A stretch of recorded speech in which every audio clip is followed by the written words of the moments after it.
and she turned away from the water just for a second to tie some rope on a branch because Scotty wanted to pretend to fish. So she was making him a pretend fishing pole.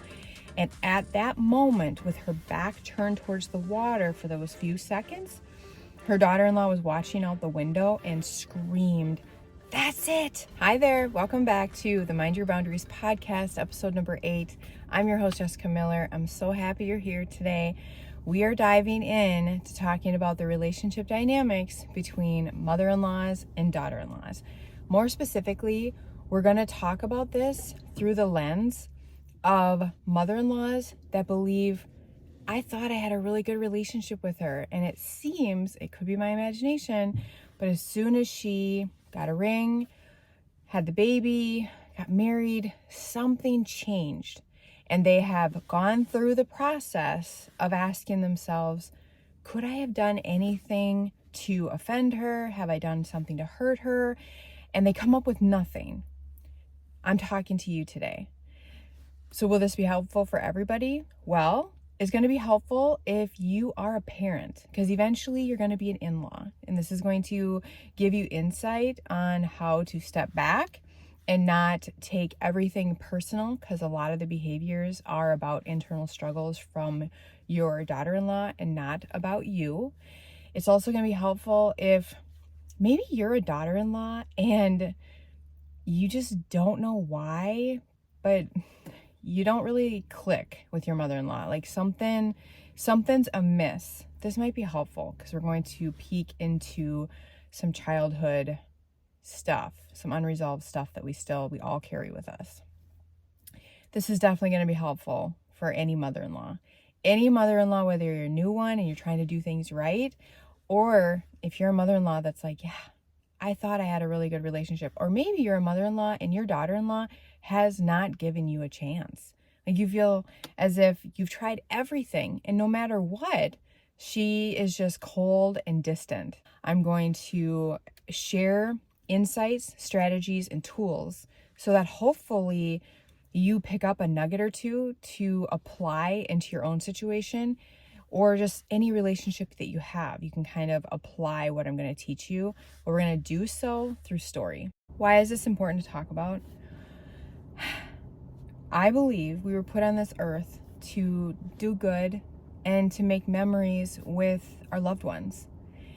And it's heartbreaking when I get these messages on the daily, and I see it in my practice. I have friends that go through this when moms are boxed out from their adult child's life because of their significant other. You feel helpless because you don't know what to do. You don't know what you did wrong, and it's not what you saw coming. It's very unexpected. I'll get off looking at my DMs and it's just like, oh my gosh, it's so sad. And then I'll look at my 14-year-old son. And if you are a boy mom, if we have any boy moms, drop a blue heart in the comments just so I know you know exactly what I'm talking about. There is a different type of bond. Like your son loves you differently than your daughter. I have a daughter and a son, and I'm telling you, the way that my son looks at me still at 14, I mean, he just loves his mom. I think to myself, what would I do if these situations or scenarios that people are sharing with me, what would I do if our relationship was tore apart by someone that didn't understand it, by someone that grew up with different family values or a lack of family values, by someone that was jealous of it? What would I do? And it's just, oh my gosh, it just makes me shudder to think about it. But I would do exactly what I'm going to share with you and how I've helped other people apply the same things to their situation. So specifically, we're talking about moms that have, adult sons and they're having some conflicts or they have a fractured relationship with the daughter-in-law. Let's jump in with stories. I believe we can relate, we learn. Stories just make it more fun. Sandy came in after her daughter-in-law threatened to pull her grandkids.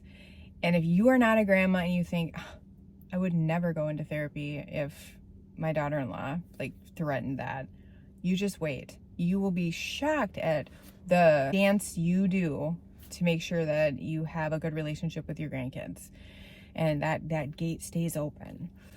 So Sandy comes in and she explains that this isn't the first time that her daughter-in-law has accused her of being unfit and unsafe for her children. But she also said it wasn't always like this. She goes, you would be shocked because it's unrecognizable. We used to be really close for years. We would go on girls' shopping trips, out to lunch, walks together. We would talk regularly, and everything changed when her first grandchild was born. So as soon as Scotty was born, she had to be, it was by appointment only. She was never unsupervised, and she always had to, and she could only stay for a certain period of time at the house. It's very weird.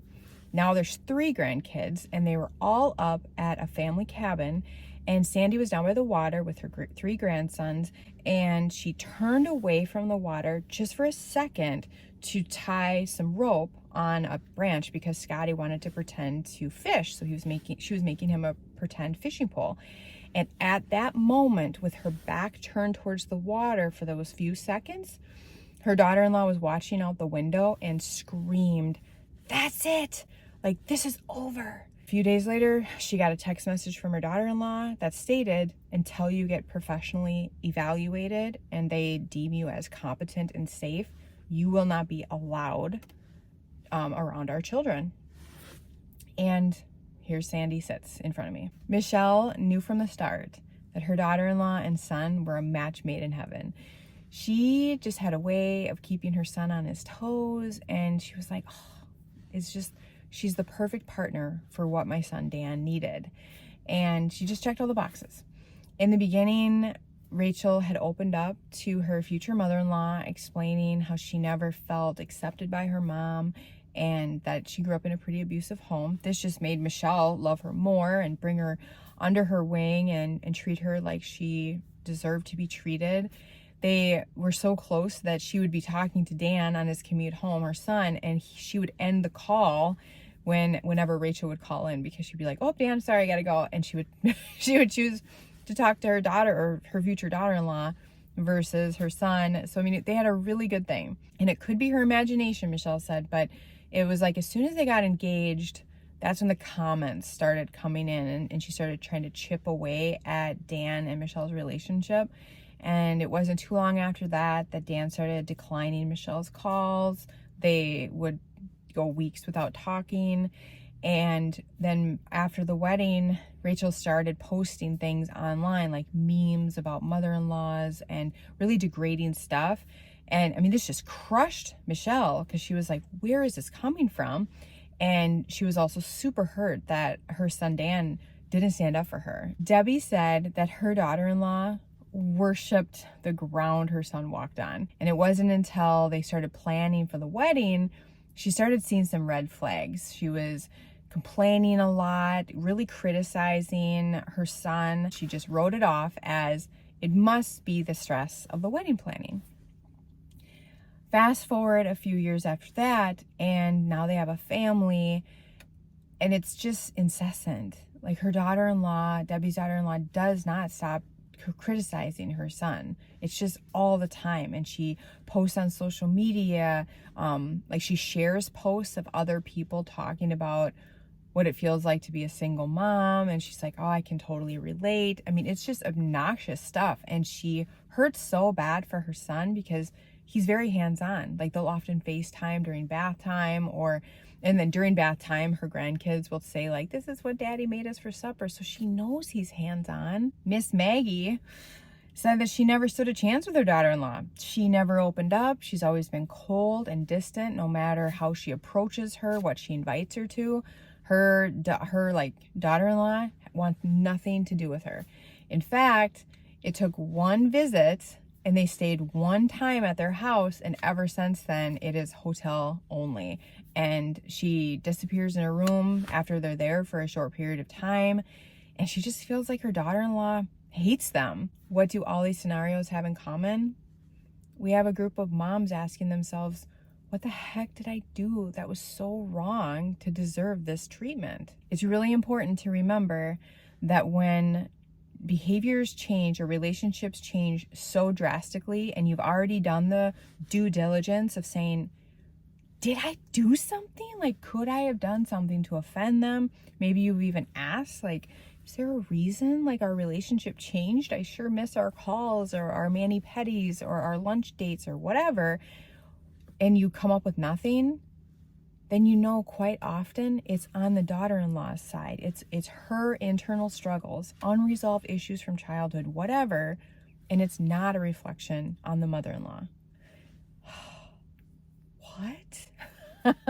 I know, crazy. Someone on the internet is saying it's not the mother-in-law. I swear you guys have nobody to like back you up or validate you or say you might not be the problem. And here's the deal. It's because the daughter-in-laws, they don't have anything to lose. Like, you are the one that has to do all the work. You have to carry the burden because you have the most to lose. You lose the opportunity of being in your adult child's life, in their family, making the memories, being a part of your grandchildren's lives. They are the gatekeeper. And so because you have more to lose, you are the one gaining the skills, watching the videos, reading the books, trying to understand what can I do differently to bond with my daughter-in-law, to ease the tensions, to heal this fractured relationship. It does fall on you. Is it fair? Oh my God, no. It's important to remember it's not about you. And that change of perspective helps you create space because now you're not attached to this. Now you're not getting injured by your daughter-in-law's negative acts towards you. It's not hurting you as much because it's not personal. And so it takes out that bite, right, of her behaviors. We're taking out the bite of the negative behaviors.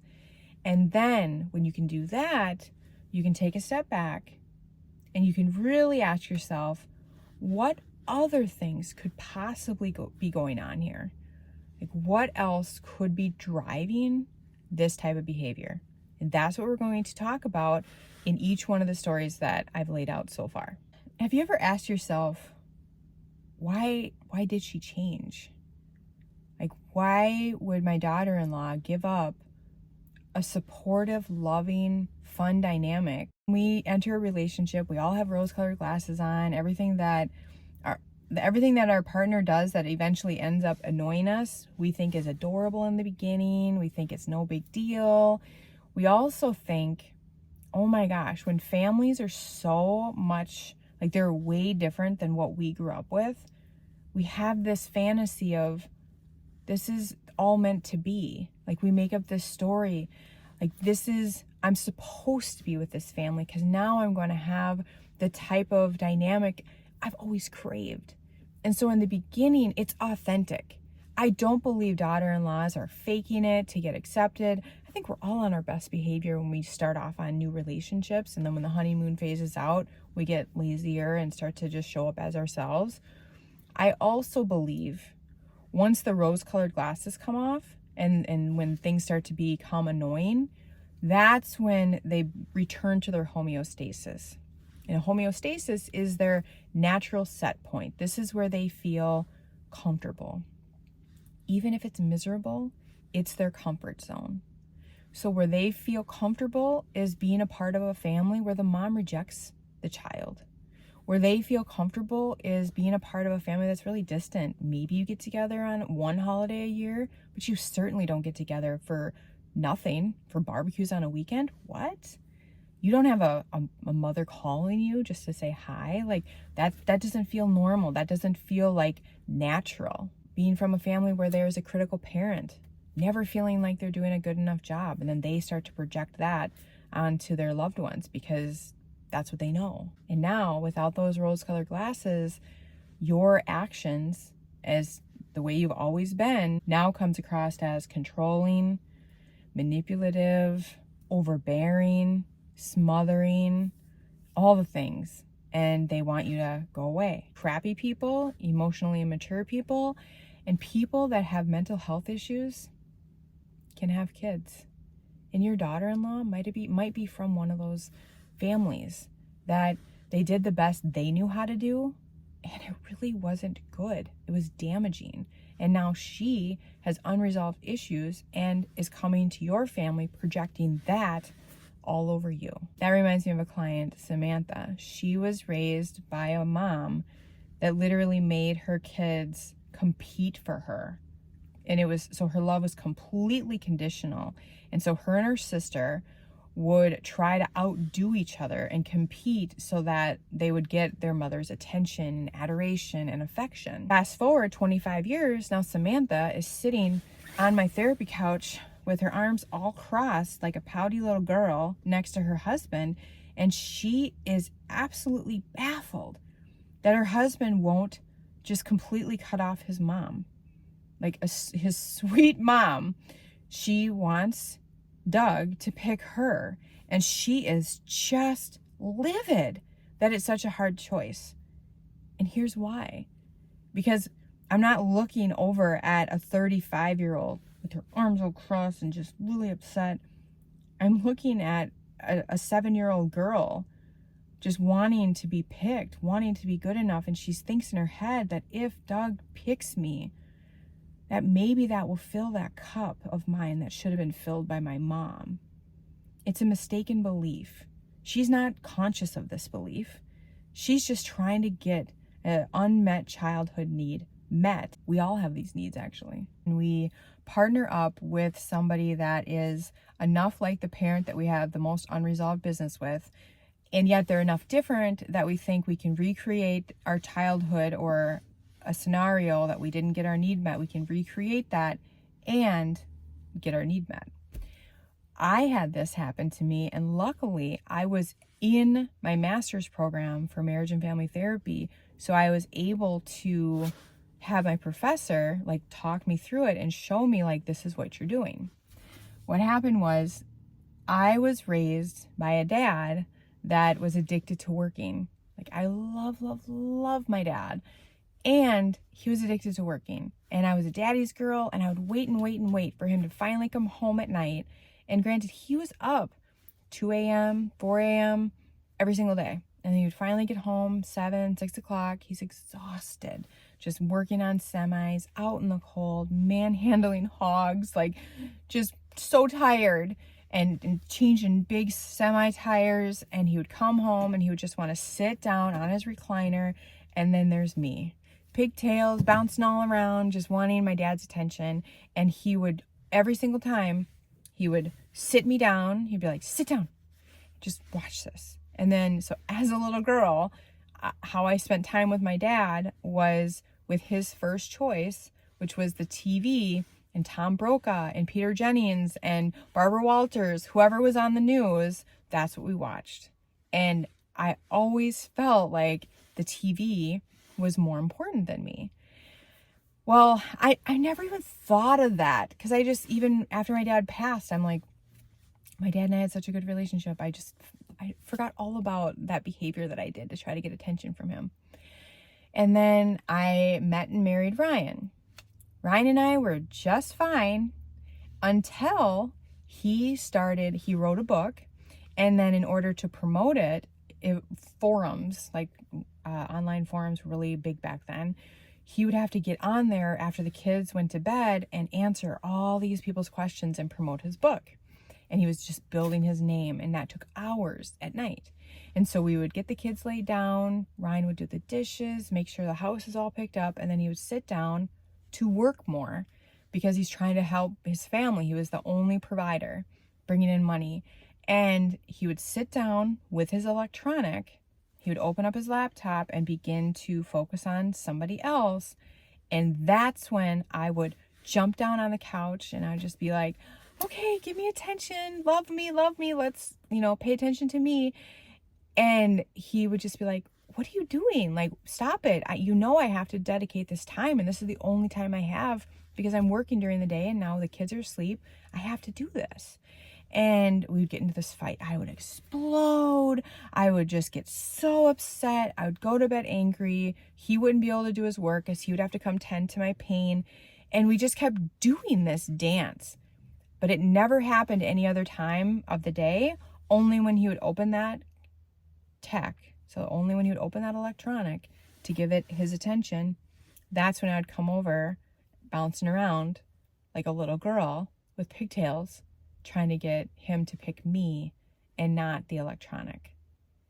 And I had my professor say, well, that's, the 4-year-old you, the 5-year-old you, the 7-year-old little girl that doesn't feel like she was picked, that she feels like her dad always picked something else. She was not the chosen one. And you're trying to recreate that scenario to get that need met, because we are a species of mastery and you don't feel like you've mastered that. Right? But every single one of us. So mine is very minor, but just think about it. Anything that you have had a reoccurring fight with your partner, really it's about trying to get an unmet childhood need met. And the answer to it all is recognizing my husband can't meet my dad's needs. My dad was the one that had to do that, not my husband. If my husband picked me over his computer, that's not going to fill the same bucket that my dad needed to fill. And for me to have that awareness was all that I needed to let that go, knowing and accepting and grieving the fact, it was a little grief, obviously. I don't want you guys to think like, what is wrong with this chick? Grieving the fact that I will never have that. Like, I will never have that feeling of being picked over the television from my dad. Like, I know that time was so important to him, and that is gone now. Like, I had to grieve it and accept it and move on. And it wasn't my husband's job to fix it or fill that cup. It's the same thing with Samantha and her husband, Doug. Even if Doug were to cut off his mother, it wouldn't take away the pain. It wouldn't fill that bucket that she needed her mom to fill. It's the exact same thing. And so that's the answer to our unmet childhood needs, is when we become aware of it, then we have to say, okay, I have to become aware that I will never get this met because the time has now passed. I am no longer a child.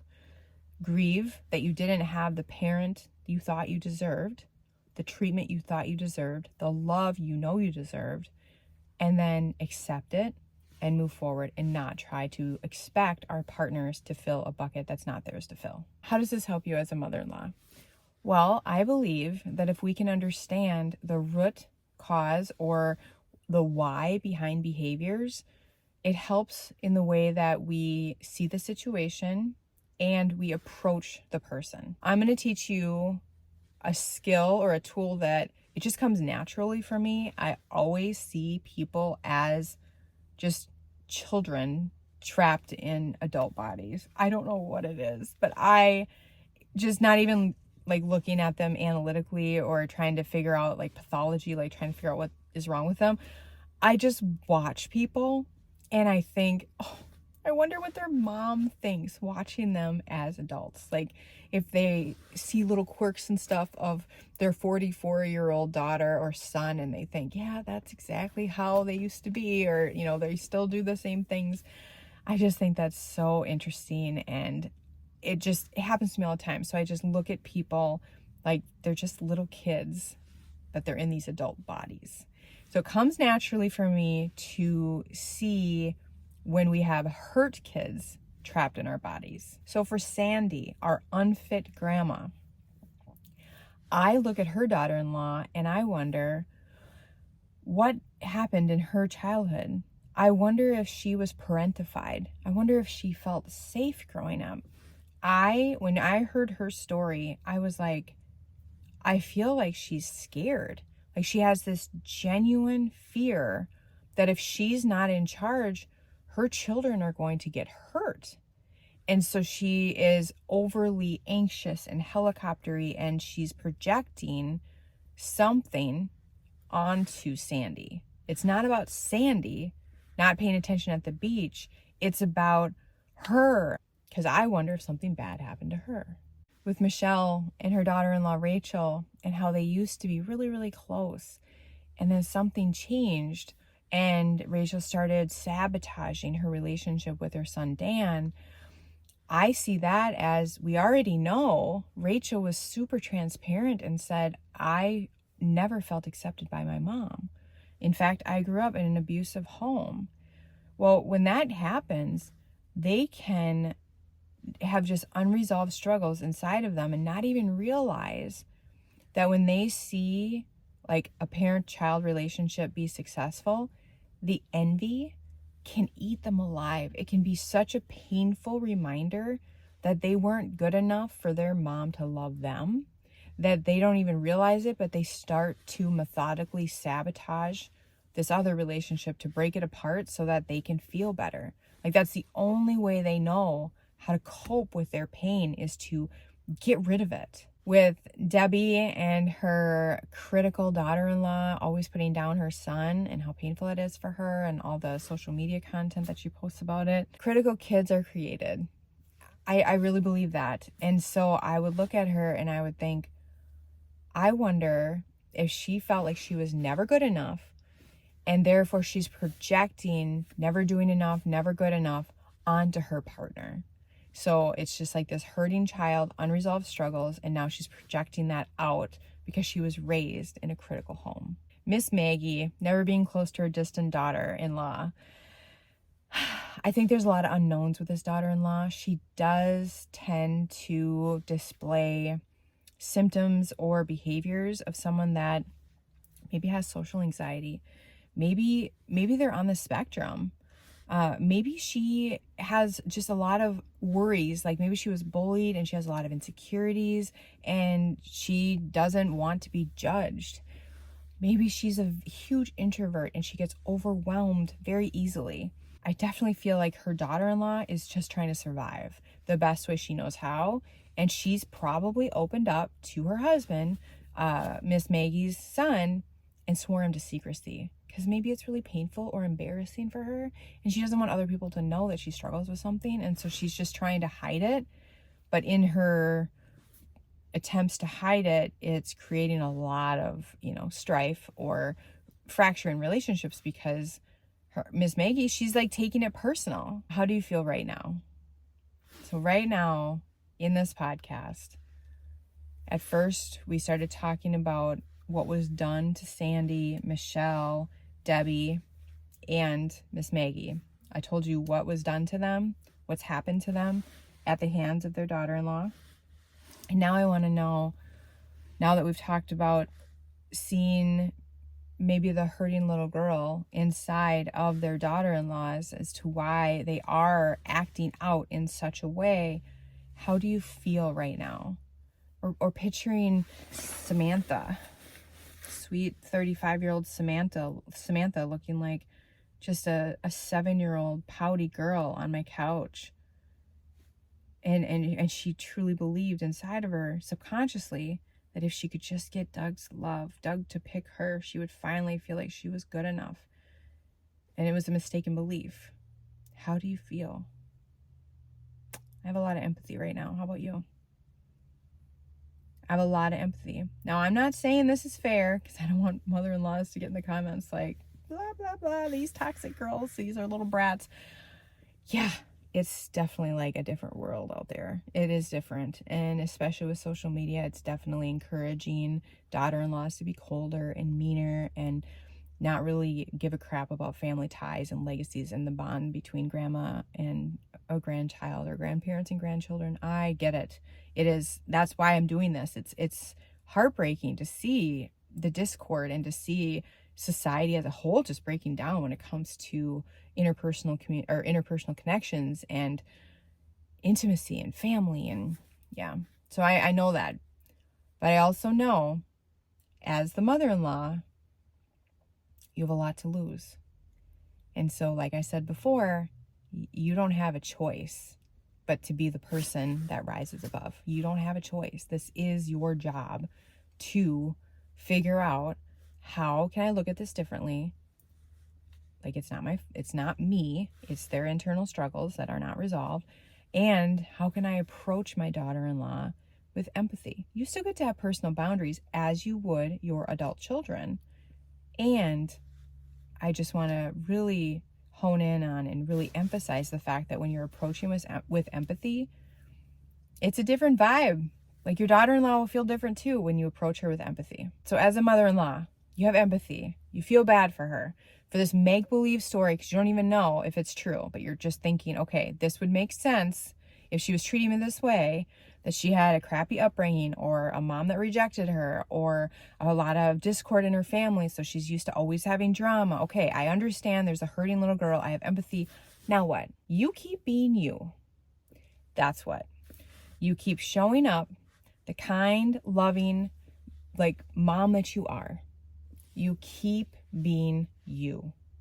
You become the maternal role model she's always craved.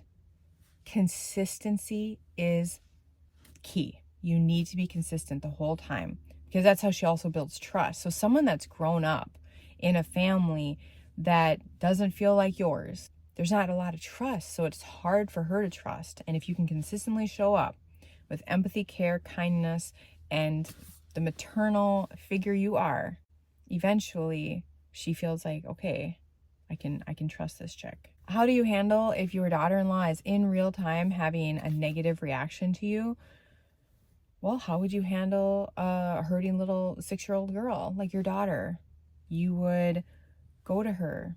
You would make her feel seen, heard, and understood. And you would say, I'm here. I hear that you're struggling. I hear that you're hurting. I want to help. Instantly, when you say, I see you, I hear you, and I want to help, their nervous system, it exhales. Let's revisit the stories and the situations with Sandy, Michelle, Debbie, and Miss Maggie, and let's look at how they approached each one of their situations so that you can gain different tools to use in your own life. Sandy, our unfit grandma, going forward, she agreed. She was like, yes, I can definitely bite on that idea that my daughter-in-law is behaving like when she gets alert or alarmed that her child is in danger, or children, she is reacting like a scared 7-year-old. And she totally related to that scenario. And going forward, whenever anything like this happens, she's going to look at her daughter-in-law not as a 30-year-old or a 35-year-old, but as a hurting, scared 7-year-old. And she will approach her with empathy, care, kindness, and consistency as she would her own child. Sandy worked through the lake incident, the water incident, with her 3 grandkids and her daughter-in-law by validating her. Like, once she understood, she freaked out from a place of being 7 and scared. She was like, oh my gosh, I get it. Like, she truly felt like something could have really gone wrong there. Or any time that she freaks out about their safety, it's from a 7-year-old, like, probably coming out with some of her own trauma. So she went to her and she said, I know how scary that would have been for you to look out and see me not watching the younger 2 by the water. That was my mistake, and I'm so sorry that I put you through that. And I want you to know that the safety of your babies, my grandkids, is the top priority, and I will do anything and everything to make sure you are comfortable with the care I provide when they are under my supervision. In that moment, Sandy made her feel seen, heard, and understood. The tool she chose to use was out loud processing. So when she would go and visit, she was allowed to take her grandkids for walks. So as she was bundling them up or getting their shoes on, putting them in the double stroller for the younger 2, and then getting Scotty all ready, she would out loud process to Scotty. Now, Scotty, remember, you're going to walk on this side of the stroller with Grandma at all times, and will you hold Grandma's hand to help me get to the park? That way, Grandma doesn't have to worry about the traffic on this side of the road. What she would have naturally done by having Scotty on her left side regardless, because that's just the side of the road that they would walk on, that's the side where he would be most protected, she just would naturally do that and not say anything. She started to say it, so then her daughter-in-law always knew that safety was at the top of her mind. And then whenever she could feel or sense her daughter-in-law was uncomfortable with anything, she would ask, is there anything else I could do to make you feel more comfortable with them in my care? And so when they would go to visit Grandma at her house, she would say, like, just tell me what you need. This isn't to say that her daughter-in-law didn't have any flare-ups. She definitely did. And whenever that happened, Sandy didn't take it personal. She was just like, okay, so whatever's going on in her life right now, something is triggering her to get really worked up.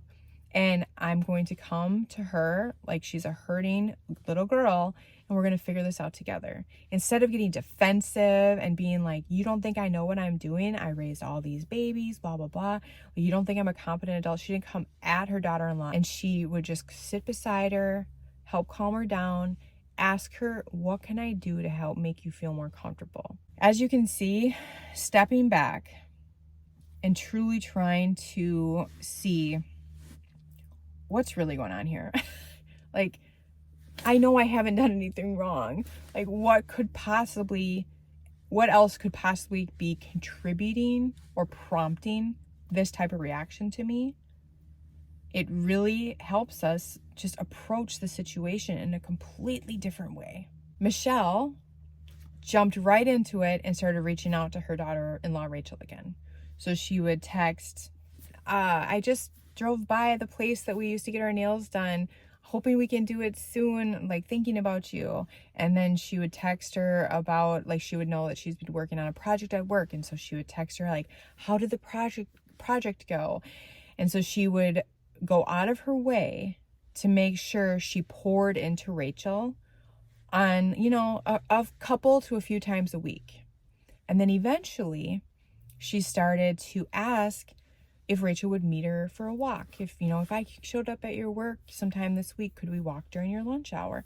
Could I treat you to lunch this weekend? You know, my nails look terrible. My nails do look terrible.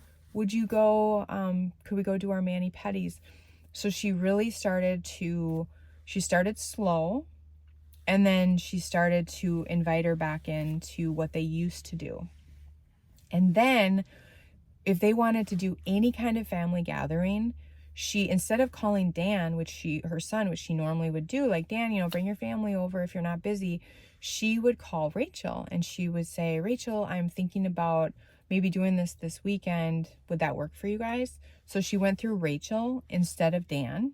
And then the last thing she did is, like, after it was going well, and she could tell that, you know, Rachel was just starting to come out of her shell again a little bit, trust her a little bit more, then she said, would you like to be included on the group text that I have with my daughters? That's where we talk about holiday events, get-togethers, we plan the meals, the gift games we're going to do, and I just thought maybe you would want to be a part of that. And Rachel did. Michelle never talked to her son about feeling mistreated or not protected by the things that Rachel was posting online. She knew and understood that was him trying to hang on, focus on his family, and do what he thought he should do. Like, he was doing the very best he could, and she knew her son would never intentionally hurt her, and so she let it go. She never brought it up to him at all, and as far as I know, their family is doing really well. Debbie and her overcritical daughter-in-law. This was so hard for her. It really bothered her with how critical she was. And she would always come to her to complain about her own son. And she just was always so confused. Like, why are you telling me this? Like, he's my baby boy. So she, instead of just passively listening or trying to, you know, distract the conversation, change the subject, she validated her. I just want you to know, I remember how overwhelming it all felt when the kids were little. Like, it felt like you were constantly in survival mode. And she would share stories about how Debbie would get almost jealous if her husband had alone time because she didn't feel like she was getting any. And so she would share like relatable stories. And then she would say, but I just want you to know, from an outsider, just like looking at how your little family is operating, you're such a good mom. And you guys are working so hard to raise a good family. And if you need anything, don't hesitate. You call me. I know how hard raising kids this young is. And so she would just validate her, make her feel seen, understood, and make sure she knew, you're such a good mommy. You're doing such a good job balancing it all. Both of you, I can just see both of you working so hard. It's so overwhelming to feel like there isn't enough alone time. And if I can do anything to help, please tell me. And she just kept showing up over and over and over. Also, with Debbie and her daughter-in-law, if you remember, her daughter-in-law was like Rachel, posting memes, like feels like I'm a single mom, all that stuff. And that was really hard for Debbie because she was publicly humiliating her son and she knew it wasn't true. And that definitely stopped once she started to feel validated and seen by Debbie. So that was a really cool perk, that side effect that happened as well. Miss Maggie stopped taking her daughter-in-law's distance personal. She was able to be like, okay, yeah, because really I haven't done anything wrong. How could I do something wrong? She has never given me a chance. So maybe this isn't about me. So she chose to consistently show up as herself. And when they would be discussing the next time they were going to visit, she right away let her know that there was be no conflict with housing or lodging, I should say. And also, we will give you breaks because you need to recharge. So don't worry about that. And she would just kind of watch her daughter-in-law, and when she could tell like she was just kind of getting all peopled out, they would retreat for the afternoon and then meet up later later that evening for dinner or whatever. So she really started honoring her personality versus looking at it like, what am I doing wrong for you to hate me so much? She started just kind of working with what she was getting, and slowly, if she keeps doing this, her daughter-in-law will start to warm, and that relationship will grow with time. I know it will. Grief. What? Yes. Now, in all these scenarios with Sandy, Michelle, Debbie, and Miss Maggie, they were able to attach the idea of the hurting little girl, and they were able to work on this. Like, this all takes so much time, months, even years. But what else are you gonna do? They are the gatekeeper. They are the ones that have the potential to box you out of your adult child's family. And so you have the time, and you just need to keep being consistent. And at the same time, I recommend you grieve. Like, as moms, we grow our babies in our tummy, we kiss their boo-boos, we bandage their scrapes. We have these hopes and dreams of being a part of their lives in the way that we see fit. And traditions will carry on as their family expands. And when that doesn't work out the way we thought or dreamt, we need to grieve. We need to grieve the loss of the dream. Even if it's for a chunk of time, it's still good to grieve it, because in the process of grieving, you accept your reality for what it is right now. And I always add right now, because you never know what the future holds. So grieving the loss right now, knowing that you're working on a better relationship for the future. Let's recap. If you're a mother-in-law and you're wondering, do I have one of those toxic daughter-in-laws? And you have self-reflected and you're like, I know I haven't done anything to be treated this way. We had a good relationship, or maybe she's never given you the chance, but there's just something going on and you don't know what you could be doing differently or what you even did to deserve this. Chances are it's not about you, and their behaviors or their negative actions directed towards you should not be taken personally. It's not a reflection on you. It's a projection about what's going on, their internal struggles that they have not dealt with yet. Next, now that you're armed with this knowledge, you can take a step back and look at it from a different perspective. Ask yourself, what kind of childhood did they have? And then ask yourself, would it make sense that they would have a hurting 7-year-old or a hurting little girl inside of them? That allows you to have empathy for them. So now you have a change in perspective. It's not about me, it's a projection, and it's more about their own unresolved internal struggles. Now I'm looking at it from the lens of they probably do have a hurting little girl inside, unmet needs, or just things that they have not processed. Now I have empathy. And when I approach my daughter-in-law with empathy, love, and kindness, that's a different vibe. And I can definitely problem solve and help my daughter-in-law. Instead of looking at her like this 37-year-old like brat, I can look at her like a scared 7-year-old, a 5-year-old that felt rejected from her mom. I can work with that, armed with the knowledge that it's not me, It's their internal struggles, and I will be there for them. Lastly, be yourself. Show up like you do your other adult kids or with your adult kids. Be the maternal role model that your daughter-in-law craves. Use the technique of out loud processing for those daughter-in-laws that have intense fears that something's going to happen to their babies.